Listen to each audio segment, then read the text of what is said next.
Hi everyone, I am Ishita Khurana, first year MBBS student from Vardhaman Mahavir Medical College and Safdarjung Hospital, New Delhi।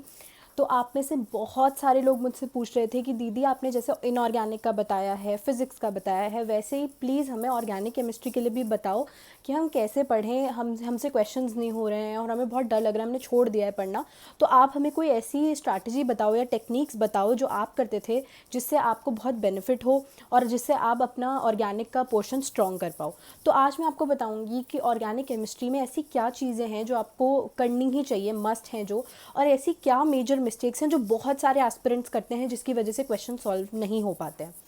तो मैं आपको पहले बता दूंगी कि मेरी कोई ऑर्गेनिक केमिस्ट्री स्टार्टिंग से ही बहुत स्ट्रांग नहीं थी।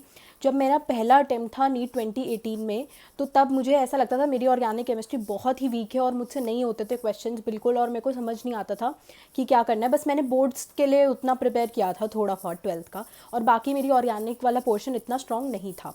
फिर जब मैंने ड्रॉप लिया था तब मैंने ये सोच लिया था कि बस मुझे इस साल अपनी ऑर्गेनिक केमिस्ट्री तो बहुत स्ट्रांग करनी है। तो मैंने रियलाइज़ किया था कि जब मैंने क्वेश्चंस किए, तो जैसे आप लोग बोल रहे हो कि हम क्वेश्चन करते हैं तो हमसे होते नहीं है क्वेश्चंस, हम लिंक नहीं कर पाते या हमसे कुछ प्रॉब्लम होती है, हम क्वेश्चन नहीं सॉल्व कर पा रहे हैं पढ़ के भी। तो उसका ना एक सबसे बड़ा रीज़न ये है कि देखो, आप ऑर्गेनिक केमिस्ट्री को कभी एनालाइज करो। जो ऑर्गेनिक केमिस्ट्री के बेसिक चैप्टर्स हैं, जैसे जनरल ऑर्गेनिक केमिस्ट्री पार्ट 1 या फिर 2, जिसमें रिएक्शंस बताए गए, इलेक्ट्रोफिलिक, न्यूक्लियोफिलिक, ये सारे रिएक्शंस बताए हैं, आइसोमेरिज्म बताया है, इलेक्ट्रोफाइल क्या होता है, न्यूक्लियोफाइल क्या होता है, ये बताया है, और IUPAC बताया है। हम लोग क्या करते हैं, मैंने भी ये किया था और हो सकता है आप में से बहुत लोग यही कर रहे हो। हम लोग क्या करते हैं कि हम ना वो सोचते हैं कि अच्छा 11th वाले चैप्टर्स ये तो इतने इंपॉर्टेंट नहीं है, और 11th क्या है, हम 12th वाले में कितनी सारी ऑर्गेनिक है, हम ये यहीं से स्टार्ट करते हैं, वो छोड़ देते हैं।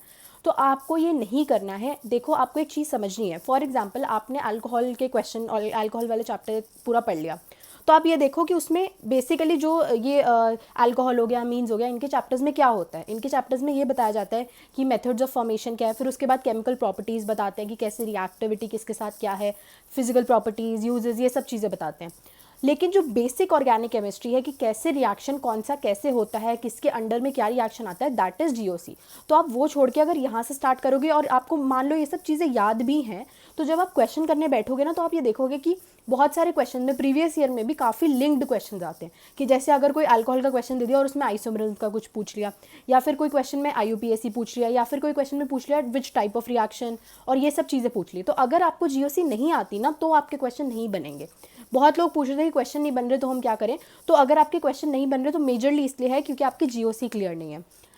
अब पूरे रिएक्शंस आपको याद होने चाहिए हर चैप्टर के, that is a different thing, वो भी ज़रूरी है। पर आप पहले, मैं आपको सजेस्ट करूँगी कि आप पहले क्या करो, सबसे पहले 11th की GOC उठाओ, उसको अच्छे से करो, उसका एक एक टॉपिक। हम क्या करते हैं, बहुत इग्नोर कर देते हैं कि अरे IUPAC ये नहीं, ये तो हमें आता है, छोड़ो इसको। ये नहीं करना। उसमें से भी कभी, उसमें से हमेशा एक क्वेश्चन आएगा और वो आप नहीं गलत करना अफोर्ड कर सकते क्योंकि वो सब सही करेंगे।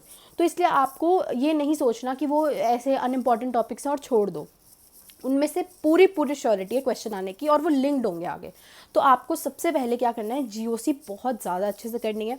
मैं अपने जो नोट्स हैं, मैं ट्राई करूँगी कि मैं जितने भी अपने नोट्स हैं वो सारे प्रोवाइड आपको कर पाऊँ टेलीग्राम चैनल पे। तो अगर आपके पास आपने नहीं ज्वाइन किया तो ज़रूर कर लेना। मैं अपने ऑर्गेनिक और मैंने बाकी भी इनऑर्गेनिक और इन सब के भी नोट्स प्रोवाइड किए हुए हैं, तो वो ज़रूर ज्वाइन कर लो। GOC बहुत ज़्यादा अच्छे से करो। उसके बाद आप हाइड्रोकार्बन्स करो और जितने भी 12th के चैप्टर्स हैं वो सब करो। उसके अलावा मैंने ये भी बोला था कि जो लास्ट के चैप्टर्स है, पॉलीमर्स, बायोमोलिक्यूल्स, केमिस्ट्री, नेविडाइव, ये बिल्कुल भी नहीं छोड़ने हैं।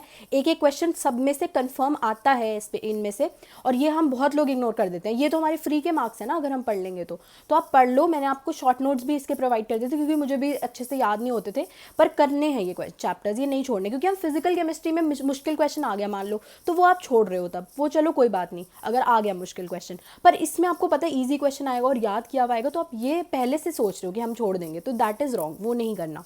और देखो, ऑर्गेनिक केमिस्ट्री में क्वेश्चन प्रैक्टिस करना बहुत ज़्यादा ज़रूरी है। तुम्हें क्वेश्चंस प्रैक्टिस करने पड़ेंगे ताकि तुम अपने कॉन्सेप्ट्स को अप्लाई कर पाओ। और ऐसा नहीं है कि ऑर्गेनिक केमिस्ट्री बहुत वास्ट है तो लोग क्या करते हैं, बहुत एक्स्ट्रा पढ़ लेते हैं, फालतू के क्वेश्चंस कर लेते हैं। लेकिन आप नीट का पेपर उठाकर देखना तो उसमें से क्वेश्चन ज़रूर टफ ज़रूर आते हैं, कुछ सेक्शंस में से क्वेश्चन आएंगे टफ, पर ऐसा नहीं होता कि सारे क्वेश्चन टफ आ जाएंगे। तो ऐसा नहीं है कि ईजी क्वेश्चन ही आते हैं हर साल, आप देखना, और सिलेबस में से ही आते हैं, कुछ सिलेबस से बाहर नहीं आएगा। तो वो आप ये देखना पैटर्न कि काफ़ी इतने टफ नहीं आए, तो फालतू के क्वेश्चंस मत करना प्रैक्टिस। बहुत लोग जेई के लेवल के एडवांस के पेपर्स लगा लेते हैं, उसका कोई फ़ायदा नहीं होता, क्योंकि आपको तो नीट के पैटर्न के अकॉर्डिंग चल रहा है ना। तो आप एनसीईआरटी बहुत अच्छे से पढ़ लेना। एनसीईआरटी के रिएक्शन ऐसा कोई भी नहीं होना चाहिए जो आपको नहीं याद हो, वो तो एटलीस्ट आपको अच्छे से याद होने चाहिए। उसके अलावा जो मैकेनिज्म एनसीईआरटी में दिए हैं वो आपको पता होने चाहिए, मतलब क्योंकि उसमें से थोड़ा बहुत कभी कभी आ जाता है जो मेजर रिएक्शन, जो टीचर बोलता है कि ये तो करने ही है और बोर्ड में भी इंपॉर्टेंट होते हैं, वो आपको मैकेनिज्म्स थोड़े थोड़े पता होने चाहिए। एक्स्ट्रा करने की कुछ ज़्यादा ज़रूरत नहीं होती है मैकेनिज्म, बिल्कुल जो एनसीईआरटी में उतना आप अच्छे से कर लो। उसके अलावा जो रिएक्शन है अगर आपने वो कर लिया है तो आप कर सकते हो वो भी, और जो नोट्स में जैसे लिखवा देते हैं टीचर्स के इंपॉर्टेंट है और आ सकता है या आया हुआ है कभी, तो वो आप कर सकते हो। तो ऑर्गेनिक केमिस्ट्री से और सबसे बड़ी बात, कोई भी नहीं डरेगा और ये नहीं सोचेगा कि हम नहीं कर रहे हैं, हम छोड़ रहे हैं, वो नहीं करना है। देखो आप बहुत आराम से कर सकते हो। सबसे पहले अपने डर को निकालो। जैसे मैंने फिजिक्स में बोला था, मैं ये अभी भी बोल रही हूँ कि आप ये सोचो यार 1 महीने की बात है, सिर्फ 1 महीने या 1.5 महीने 2 महीने की, जो भी जितने भी दिन बचे उतने दिनों की बात है बस। उसके बाद तो आपको पढ़ना ही नहीं ना पड़ेगा कभी। उसके बाद आप बायो ही पढ़ोगे, उसके बाद आप अपने कॉलेज में जाओगे, वहीं पढ़ोगे, जो आपको इंटरेस्ट जिसमें आएगा वो चीज़ें पढ़ोगे, उसमें आपको और ज़्यादा मज़ा आएगा पढ़ने में। लेकिन थोड़े दिन की बात है, तो आप लेकिन ऑर्गेनिक केमिस्ट्री को बिल्कुल इग्नोर मत करो, क्योंकि बहुत अच्छे, बहुत स्कोरिंग आप है वो सब्जेक्ट कि मतलब आप काफ़ी जल्दी उसमें स्कोर भी कर सकते हो और काफ़ी वेटेज भी है उसकी, तो आप ये छोड़ना नहीं अफोर्ड कर सकते। तो डरेगा कोई भी नहीं। टेलीग्राम चैनल पे मैं अपने जितने भी नोट्स प्रोवाइड कर पाऊँगी मैक्सिमम मैं कर दूँगी, अपने सारे जो मैं यूज़ करती थी। आज मेरे को काफ़ी चीज़ें मिली है जो मैंने अपनी वॉल्स पे लगाई थी, मैं वही ढूंढ रही थी 2-3 दिनों से, तो मैं आपको वो भी भेज दूँगी कि मैंने क्या क्या अपने वॉल्स पे लगा रखा था जिससे मुझे याद रहता था, so that आपकी हेल्प हो। And if you genuinely think that my videos are helping you, then do subscribe this channel, also join my Telegram group. Till then, stay healthy, stay safe, study smart, and see you.